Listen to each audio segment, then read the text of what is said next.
No vídeo de hoje nós vamos tentar responder uma pergunta feita em todo o decorrer da história da igreja. Afinal, temos ou não temos livre-arbítrio? Fica aí, não perca não, tá interessante.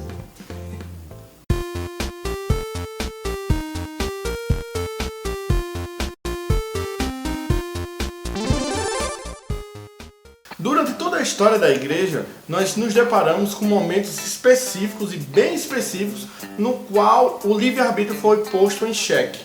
Essa doutrina, essa ideia de que temos livre-arbítrio, ela foi rejeitada por vários e vários teólogos da igreja durante todo esse século. Um exemplo bem claro é de Agostinho, no qual ele ficou bem famoso contra Pelágio. Pelágio ele era um dos defensores dessa posição, dessa ideologia, dessa ramificação libertina, no qual ele defendia de que ele possuía o livre-arbítrio. E assim, tanto Agostinho como vários e vários outros teólogos durante toda a história, eles se opuseram de uma forma muito ferrenha contra essa doutrina do livre-arbítrio. E é interessante a gente falar isso, né, logo no começo desse vídeo, porque muitos quando escutam livre-arbítrio e quando nós falarmos a nossa posição e aquilo que acreditamos que a Escritura diz, vai dizer, isso são os calvinistas, são só discípulos de Calvino, foi Calvino que o primeiro cara assim que inventou, que não tem livre-arbítrio e tal. Mas se você olhar realmente para a história da igreja, estudando a história da igreja, você vai ver que desde os primeiros séculos, como o Diego já citou, né, Agostinho e tantos outros, desde os primeiros séculos da igreja já foi combatido aí essa doutrina, né? O que fica evidente para nós quando olhamos para a Bíblia, a palavra de Deus, é que o homem não possui livre-arbítrio. Mas afinal de contas, o que é o livre-arbítrio? E é interessante que nós precisamos definir aqui para que tudo que a gente vai falar possa ser bem claro, né? Precisamos definir, as pessoas precisam entender o que é o livre-arbítrio. Livre-arbítrio, numa definição bem simples, vai trazer a ideia de que o arbítrio refere-se à razão e o livre, junto à palavra arbítrio, vai pertencer àquela propriamente à vontade do homem, a vontade de você fazer o que você bem entender. Mas nessa perspectiva da salvação que o livre-arbítrio na doutrina do livre-arbítrio vai trazer, é a perspectiva da liberdade para a salvação, no poder de escolher entre o bem e o mal. E esse termo traz uma perspectiva direta à questão de ser independente, ser soberano, autônomo, ou seja, que não é sujeito a nenhum governo, nenhum controle externo. Infelizmente, muitos cristãos, ao longo da história da igreja, por ter sido influenciados por essa doutrina falsa, têm se entregado a essa perspectiva de que é livre para fazer o que bem entender, no sentido entre escolher o bem ou o mal. E é isso que nós vamos tentar responder aqui. Agora precisamos fazer aí uma diferenciação, né? Aquilo que realmente o homem tem, né? Como o homem é livre, e diferenciar isso do livre-arbítrio, né? Se o livre-arbítrio é essa capacidade humana de escolher entre o bem e o mal, a livre agência, que é aquilo que nós acreditamos que o homem tem, é o poder de agir livremente, de fazer escolhas. E o homem, ele é livre, mas aquilo que nós acreditamos é que o homem, ele sempre age de acordo com a sua natureza. Então, depois de ficar clara, né, a diferença entre livre-arbítrio, que nós acreditamos que o homem não possui, e a livre-agência, né, que o homem tem, que o homem possui essa livre-agência, nós vamos falar agora do homem antes da queda e qual era o seu estado, né, como era a sua vontade, a vontade do homem antes da queda, antes do pecado original. A palavra de Deus vai deixar bem claro que Deus criou o homem à sua imagem e semelhança. E por ter sido criado à sua imagem e semelhança, o homem obedecia àquilo que Deus propusia a ele fazer. Nesse caso, o homem cuidava, ele administrava o jardim. Então, ele tinha os mandatos, tanto o mandato espiritual, mas também o mandato social e cultural. Com o pecado, o homem ele perde essa natureza de pureza, essa natureza de realmente se aproximar de Deus como acontecia. É tanto que você vai ver lá em Gênesis explícito que ao pecado adentrar assim na vida do homem, o homem ele é banido do paraíso porque não é mais puro, não é mais limpo. Mas afinal de contas, será que Adão tinha livre-arbítrio? O que podemos dizer de uma certa forma que sim, porque ele teve o poder de escolha em comer ou não comer do fruto, entre pecar ou não pecar. Ele tinha essa capacidade, né, de escolher entre o bem e o mal. Porque o próprio Deus havia já o ensinado, havia o doutrinado acerca de que ele não poderia comer aquela fruta, não poderia se aproximar nesse sentido do pecado. Então Deus impõe limites, esses limites eles foram quebrados, isso que Deus pediu a Adão foi deturpado, né? Então a obediência foi algo que foi prescindível para que Adão caísse. E essa queda foi causada por ele ser livre em cima das suas ações, em cima das suas escolhas. Olhando para isso, nós respondemos sim, o homem tinha, Adão tinha, mas era mutável e foi exatamente o que aconteceu. O homem caiu desse estado. Além dos textos que já citamos, em Gênesis, que deixa isso claro, uma passagem em Eclesiastes, no capítulo 7, verso 29, diz: "Eis o que tão somente achei, que Deus fez o homem reto, mas ele se meteu em muitas astúcias." Foi isso já que a gente acabou de comentar, e já deixou bem claro. E nessa perspectiva também, já agora abordando a questão do homem depois da queda, o que fica claro é que o homem após a queda, ele passa a viver de acordo com a sua natureza caída e não mais pura, mas aquela natureza ali que está infectada pelo pecado. E agora todas as decisões e consequências da sua vida serão em base em cima pela influência do pecado na sua própria carne, na sua própria vida. Isso a Escritura deixa bem claro. Nós vamos ler aqui alguns textos que nos fazem entender que o homem, depois da queda, ele está morto, ele está separado e não tem essa capacidade de escolher entre o bem e o mal. Um texto propriamente para usarmos e termos como base na palavra de Deus é o texto de Gênesis capítulo 6, verso 5, onde vai dizer que viu o Senhor que a maldade do homem se havia multiplicado na terra e que era continuamente mal todo o desígnio do seu coração. Então o homem é totalmente corrompido pelo pecado, o homem é obscurecido totalmente, não parcialmente como muitas pessoas vão defender, mas ele é totalmente obscurecido, o pecado ele domina todo. Então aqui, após o pecado, o homem morre, existe a morte espiritual. E é essa morte espiritual que a gente compreende, que a gente vê, no qual o homem está no pecado. E é por isso que o homem necessita de salvação, de redenção da sua alma. O texto é claro, todo o desígnio do homem era mau, então o homem está afastado. E tantos outros textos também que deixam claro essa verdade. Outro texto bem conhecido de todos nós é o texto de Salmo 51, verso 5, mas eu vou ler a partir do verso 4, já para encaixar aonde o texto está se referindo, no qual no texto há essa confissão direta a Deus, Vai dizer assim a partir do verso 4: "Contra ti, só contra ti pequei e fiz o que tu reprovas, de modo que justa é a tua sentença e tens razão em condenar-me. Sei que sou pecador desde que nasci, sim, desde que me concebeu minha mãe." Então, o salmista deixa claro que ele é pecador desde seu nascimento. O que fica claro que todas as ações desde o nascimento do ser humano são pecadoras. É influenciada pelo pecado diretamente. Então não existe nada que o homem faça que não seja por influência mediante o seu próprio pecado que está no seu coração. E aí é o que muita gente pensa e acredita de forma errônea, assim como a gente já citou a questão do pelagianismo, que é justamente essa doutrina. Não aplica o pecado de Adão a todo ser humano, Isso é uma doutrina, essa é uma heresia. Porque o Salmo agora que nós acabamos de ler, dá a entender que o homem, após esse pecado original, após a queda de Adão, todo ser humano ele já nasce em pecado, ele já nasce com a natureza pecaminosa. E esses dois textos deixam bem claro isso. E olhando para o Antigo Testamento, de uma forma geral, nós vemos os caminhos, os desígnios dos homens, sempre escolhendo aquilo que é contrário. Deus escolheu um povo, mas sempre o povo escolhendo pecar. Mesmo diante ali da lei de Deus, da revelação de Deus, o homem fazia vamos dizer, um pacto, prometia a Deus que ia obedecer a Deus, que ia obedecer os mandamentos, mas o homem sempre se desviava, sempre se extraviava, sempre se afastou dos caminhos de Deus. Então, se eu tenho livre-arbítrio, se você tem livre-arbítrio, podemos decidir escolher entre o bem e o mal. Nós temos esse poder de escolha de não pecar.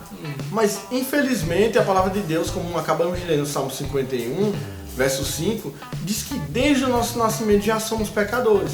Então, um pecador, ele jamais escolherá o bem, a não ser que seja por uma intervenção divina, no qual vai ter a restauração, vai ter a regeneração. E assim, esse coração, ele vai se voltar para o Senhor.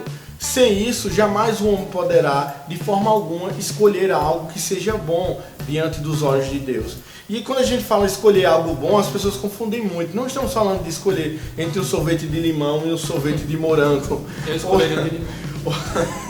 Nós não estamos falando desse tipo de escolha, estamos falando de escolhas que levem à sua salvação, que tragam vida à sua alma, que tragam regeneração.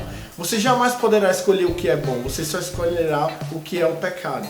Ainda falando do homem, né, no seu estado de pecado, né, após a queda, vamos olhar agora para o Novo Testamento um pouquinho, né? Romanos, há um texto interessante em Romanos capítulo 3, que se conclui: temos nós qualquer vantagem? Não, de forma nenhuma, pois já temos demonstrado que todos, tanto judeus como gregos, estão debaixo do pecado. Aí o apóstolo Paulo, escrevendo, começa a dizer, né, como está escrito: não há nenhum justo, nenhum sequer, não há quem entenda, não há quem busque a Deus. Né, todos se extraviaram, né, a si mesmo, a uma se fizeram inúteis, e começa assim, tem uma lista aí de coisas que o apóstolo Paulo coloca. Então a gente entende não só olhando para o Antigo Testamento, como nós acabamos de citar, mas o Novo Testamento, né? Paulo diz aqui: todos pecaram, e outra passagem vai dizer, né, todos estão afastados da glória de Deus. Paulo também em Efésios vai dizer que estávamos mortos em nossos delitos e pecados. Então, um morto ele não pode decidir, gente. Um morto ele não pode decidir. Então, aquilo que muitos entendem é que o homem parece que ficou doente ali com o pecado, né? Tem uma enfermidade. Mas aquilo que a Escritura deixa claro é que o homem num estado de pecado, ele está morto. Paulo ainda, né, também escrevendo aos Coríntios, ele diz que o homem natural ele não compreende as coisas do Espírito. E é o Espírito, né, que convence o homem do pecado, da justiça e do juízo. Então, esses e outros tantos textos deixam claro que o homem, após a queda, ele não tem a capacidade de escolher entre o bem e o mal. E uma coisa que fica bem explícita também é que tem aqueles que dizem: eu não sou pecador. Então, se você não é crente, você não é cristão, e tem essa ideia de que que você não é pecador, a palavra de Deus deixa claro que isso é mentira. Que todo aquele que diz que não peca, mente, e esse não conhece a Deus. Porque o homem, todo o desígnio do homem, ele está corrompido pelo pecado, assim como a gente leu em Gênesis. Então, se é todo, é todo. Não é todo, apenas um pouquinho. Não é daquele 99% e só 1% legal. Mas teologia é todo. de Wesley Safadão. Mas é todo. Todo o desígnio do coração do homem, ele é obscurecido pelo pecado. E nessa forma, o homem só pode tomar decisões de acordo com sua natureza. Ele não pode tomar decisão fora da sua natureza. E a natureza do homem é pecadora, é caída. E agora olhando para um terceiro estado do homem, e o homem convertido? Ele será que tem essa capacidade? Deus agora dá a capacidade dele escolher, dá o livre arbítrio ao homem após a conversão, após a regeneração? O convertido, ele não tem o livre arbítrio e nem poderia ter. Porque o homem, na sua forma geral, ele faz tudo, se faz principalmente a questão de agir em todas as situações, sempre vai fazer tudo de acordo com sua natureza. E como vimos que a natureza do homem é caída e pecadora, o convertido também não tem o poder de escolha. Então, nesse sentido, escolha na vontade de buscar a Deus. Quando o convertido ele faz o que é bom, ele age de acordo com o Espírito. E quando ele faz o que é mal, ele está agindo de acordo com sua própria natureza. É isso que o texto de Gálatas, capítulo 5, 16, que vai dizer: digo, porém, andai no Espírito, jamais satisfareis a concupiscência da carne. Essa proposição é algo totalmente coerente com as Escrituras, no sentido como um todo, no sentido de Paulo escrever em coerência com o Antigo Testamento em geral. É que o homem, quando ele faz algo bom, ele está fazendo mediante ao Espírito Santo de Deus. E quando ele faz o que é mal, ele está fazendo algo que é dele mesmo, que é da sua própria natureza pecaminosa. E como sabemos que até a volta de Cristo nós continuaremos pecando e nos arrependendo de nossos pecados, porque somos falhos e necessitamos da graça de Deus, da misericórdia de Deus, nós também não possuímos, nós cristãos convertidos, não possuímos o livre-arbítrio. É Deus, né, quem habilita os crentes pela sua graça, a servi-lo, né, a adorá-lo, a agradá-lo, a fazer aquilo que é bom, né? Então Deus habilita, não é o homem agora que tem livre-arbítrio, mas Deus por sua graça habilita. E é aquilo também que vemos em Filipenses, no capítulo 2, verso 13, que diz assim: pois é Deus quem efetua em vós tanto querer quanto realizar, né, de acordo com a vontade dele, não com a nossa vontade, né? De acordo com a natureza nova, né, o novo homem, aqui que a Escritura diz, aquilo que Deus faz no homem, agora sim nós agradamos a Deus porque Ele por sua graça habilita o homem. Mas o homem também continua pecador, continua carecendo da graça de Deus e buscando isso. Então é Deus quem efetua o querer e o realizar em nós, segundo a sua vontade. E não podemos jamais confundirmos livre agência com livre-arbítrio, por causa da queda e por causa dessa ideia de que os homens eles perderam a sua capacidade, a sua vontade de buscar a Deus, de voltar-se a Deus, de entender que Deus é Pai, entender que Deus é misericordioso. Então o homem ele não possui essa vontade, ele não tem um poder decisório de voltar-se a Deus. Nós possuímos a livre agência, como falamos no início, que é essa liberdade de buscarmos, de escolhermos coisas a partir da misericórdia de Deus, que a permissividade de Deus ocorre em nossa vida por meio do Espírito Santo, mas vai nos ajudar. Assim como a graça comum que vai agir na vida de todas as pessoas, crentes ou descrentes, no qual fazem coisas boas, coisas materiais, coisas físicas, coisas boas, né? Então isso também é a graça comum, é a misericórdia de Deus agindo na vida das pessoas. Tudo que é bom provém de Deus, né? Provém do alto. E fazendo a ilustração, né, para concluir aqui, o homem quando se converte, né, ou quando é convertido, de uma maneira mais correta de se falar, é como se o homem tivesse, né, com as vendas nos olhos, ele está morto, e Deus agora tira essa venda dos olhos dele.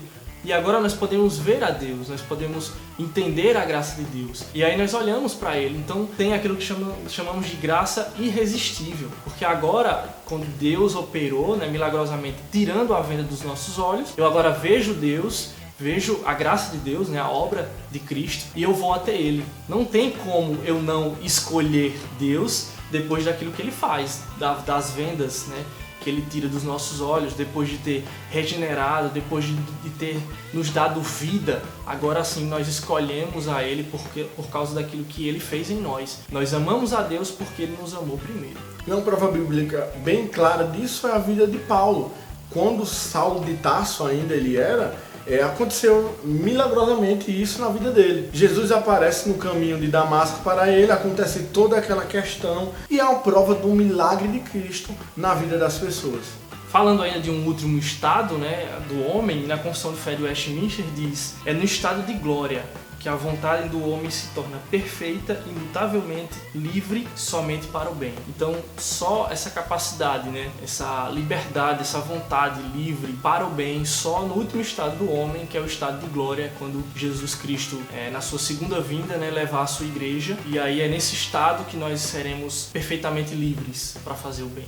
Então, se você achava que tinha livre-arbítrio, você não tem. Você tem livre agência. E use a sua livre agência para curtir, para compartilhar esse vídeo. Nos ajude a divulgar esse humilde canal, esse canal que está crescendo. Estamos ainda aprendendo como faz a coisa, somos aprendizes. E se você gostou ou não gostou, seria muito importante se você compartilhasse aí com a gente, colocando nos comentários aí, dando sua opinião sobre como a gente tratou e abordou o assunto. Sinta-se à vontade, a gente quer que sejamos edificados mediante a palavra de Deus e que cresçamos junto com vocês também. Que possa ter aí uma discussão, um debate saudável, né, sobre o assunto. E é isso, até a próxima semana com mais um vídeo aqui no Você Que Pensa. Valeu!